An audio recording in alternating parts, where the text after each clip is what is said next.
तो king Duncan Scotland का राजा एक बीस किंग डनकन स्कॉटलैंड का राजा था, ठीक है।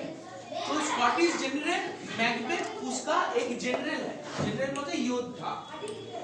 अब मैकबेथ में इतनी जोश है, इतनी ताकत है, इतनी कुशलता है कि वो युद्ध जिता दिया, ठीक है। और सिर्फ डनकन के लिए बहावा करने का एक ही कारण नहीं है मैकबेथ के लिए, बल्कि मैकबेथ उनके रिश्तेदार भी बनते हैं, ठीक है। अब ये प्ले का सेकंड पैराग्राफ जो है यहाँ से शुरू होता है, ये बोलते हैं कि ये सीन है, ये एक प्ले है, प्ले मतलब नाटक है। तो नाटक जो है उसको हम लोग मंच में देखा करते हैं कि एक मंचित होता है, ठीक ना, सब सुन रहे हो? हाँ सर सुन रहे। तो ये मंचित होता है, मतलब ये फिजिकली लोग इस चरित्र को करते हैं, जैसे हम लोग रामायण गीता ये सब पाठों में देखते हैं मेले में, तो वैसे ही ये थिएटर में चलता है। तो ये सेकंड सीन जो आ रहा है, स्कॉटिश जनरल मैकबेथ और उसका दोस्त बैंक्यो, बैंक्यो भी एक अच्छा योद्धा है और मैकबेथ का बराबरी पोजीशन रखता है अपना, ठीक है। तो वो दो एक टीले के ऊपर से जा रहे थे, ठीक है, टीले के ऊपर से होके जा रहे थे घोड़े में सवार, इसमें सवार घोड़े में सवार। अब वहां पे उन लोगों के सामने 3 चुड़ैल आ जाते हैं। अब चुड़ैल मतलब इंग्लिश में क्या होता है, विचेस बोला जाता है। आप लोग कार्टून भी कभी देखिएगा तो वेस्टर्न कल्चर में भी भूत वगैरह का जिक्र है। अब देखिए कि बड़े बड़े बर्तनों में ऐसे घोल बना रही है, ऊंचे ऊंचे सर झाड़ू बैठ के घूमती भी है, पहनती है, छोटा भीम देखो, सवार होकर हवा में तैरती है, छोटा भीम ठीक है ना, छोटा भीम पे भी है। Yes, sir. So it's a very good example that we carry forward from a cartoon we see. छोटा Bhim is a cartoon where we see बूढ़ी चुड़ैल और अच्छी बड़ी जादू। These are very Yes, sir. realistic thing which you can understand. ये 3 जन जो वहाँ पे बैंक्यो और मैकबेथ को रोका, वो कैसी है, ऐसी है, बुरी जादूगरनी जैसी है, ठीक है। It's a very good thing that हम लोग का मॉडर्नाइजेशन से हम लोग जो कार्टून देख रहे हैं, इससे हम लोग को सीख भी मिल रही है। हम लोग खाली दिमाग में रखना है कि कहीं से भी सीखा जा सकता है, ठीक है। आइए गिर गए थे उधर बात करते। अच्छा, तो उन लोग ने बोला कि fair is foul and foul is fair, however through the fog and filthy air. ये कहा however through the fog and filthy air, ये दो लाइन के लिए एक बार राजश्री सर प्रणाम में अभी भी है, पढ़ाते हैं। राजश्री सर जो कॉलेज के प्रोफेसर है, वो हम लोग के 8B बस स्टैंड के वहां से विक्रमगढ़ बाजार में पढ़ाते हैं। तो उन्होंने ये 2 लाइन को लेके एक पूरा क्लास कर डाला। अब देखिए चुड़ैल को विलियम शेक्सपियर ने ये जो मैं 2 मिनट का कोट दे रहा हूँ, ये वेस्ट बंगाल बोर्ड क्लास 12 का लेवल का नहीं है, थोड़ा ऊपर का लेवल का है, तब भी हम इसको बोलने चाह रहे हैं क्योंकि ये शेक्सपियर, विलियम शेक्सपियर जो लेखक है, वो विचेस को किस जगह भी यहाँ पे लाए।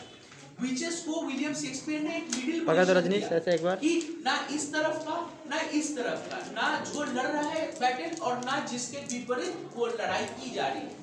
विचेस एक न्यूट्रल अंपायर जैसा यहाँ पे शो किया है इस नाटक के लेखक विलियम शेक्सपियर। उन्होंने बोला कुछ मत कर, ऐसे पकड़ के बैठा अपने लिपि में, ठीक है, fair is foul and foul is fair, however through the fog and filthy है। बोल रहा है जो फाउल है, हम लोग जो खेल खेलते हैं क्रिकेट का कुछ भी, एक फाउल होता है, मतलब गलत। अब क्या है ना, कोई अंपायर ने बोला कि नो बॉल है, कोई प्लेयर ने बोला कि LBW है, तो ये उसने बोला कि ये फाउल है। अंपायर ने थर्ड अंपायर को बोला, थर्ड अंपायर कैमरे के मदद लेके उसको देखा कि नहीं है, मतलब ये फेयर है, नॉट आउट है, फेयर है। तो फेयर और फाउल का मतलब क्या है, फाउल मतलब गलत और फेयर मतलब जो सही, ठीक है। तो यहाँ पे विलियम शेक्सपियर लिखा जा रहा है, यहाँ पे fair is foul and foul is fair. जो फेयर है, जो सही है, फेयर इज फाउल मतलब वो गलत है। अब जो गलत है, फाउल इज फेयर मतलब गलत है वो अच्छा है। क्यों? अब देखिए इंडिया और इंग्लैंड में क्रिकेट मैच हो रहा है, कुछ दर्शक इंडिया के पक्ष में रहेंगे, will be for India, and some of the viewers, supporters will be for the England, but there are some viewers who are of no side, were of no side, मतलब वो इंडिया का भी पक्ष नहीं ले रहे हैं, वो इंग्लैंड का भी पक्ष नहीं रहे हैं, वो लोग खेल देख रहे हैं और खेल के माध्यम से डिसाइड होगा कि कौन जीतेगा और कौन हारेगा। उसके लिए कोई जीत नहीं है, उसके लिए कोई हार नहीं है। तो इस सेंटेंस में fair is foul and foul is fair से हम लोगों को ये जानकारी मिल रही है कि विचेस लोगों को इससे कुछ मतलब नहीं बनता कि किंग डनकन युद्ध में जीते या हारे, या फिर नॉर्वे हारा कि जीता जिसके साथ वो युद्ध लड़ा। मतलब इस नाटक में एक न्यूट्रल पोजीशन होल्ड कर रहा है कौन ना विचेस। ठीक है, ये बहुत बड़ी बात है। हम अगर बोले मैकबेथ एक दिन में नहीं होने वाला, मुझे पढ़ने में 3-4 साल लगा, कॉलेज में मेरा एक सप्ली भी बना इसके लिए, मैं कैमरे के सामने पर मैंने सीखा। बात ये है, ठीक है, तो एक बार सीख लो तो इसके ऊपर कुछ है नहीं, पर ये बहुत भारी सब्जेक्ट है, इसीलिए मैं जो चाहता हूँ कि आप लोग ध्यान बखूबी लगाएं, चाहे वो 10 में हो 12 में हो, आपको इसको देके ही कॉलेज में निकलना है।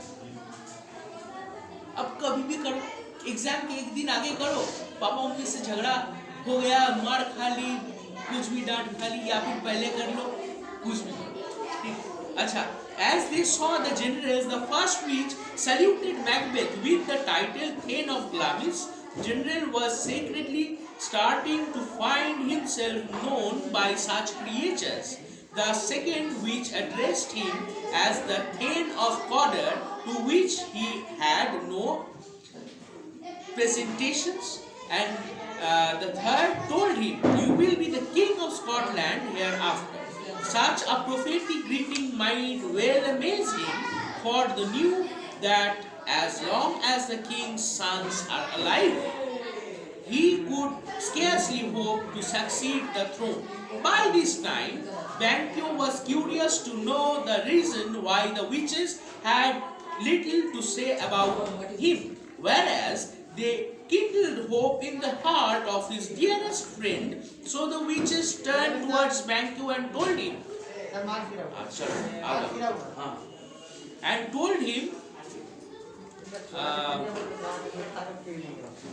so the witches told Banquo and told him in somewhat grinding and dribbling terms to be lesser than Macbeth and greater, not so happy but much happier.